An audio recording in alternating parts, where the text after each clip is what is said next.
Hi guys! For today's mini vlog ay pupunta tayo sa Marikina Riverbanks. Mag-bike ride naman tayo ngayon. Nagsimula kami mag-bike galing Mandaluyong ng 6:50 AM.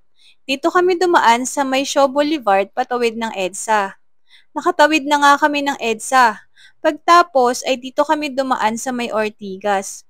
Kung napansin nyo ay may bike lane sila from Mandaluyong to Pasig. Kaya kahit paano ay safe mag-bike dito. Then, ang labas namin ay dito sa may White Plains. Medyo struggle nga ako dito kasi may pataas at pababa.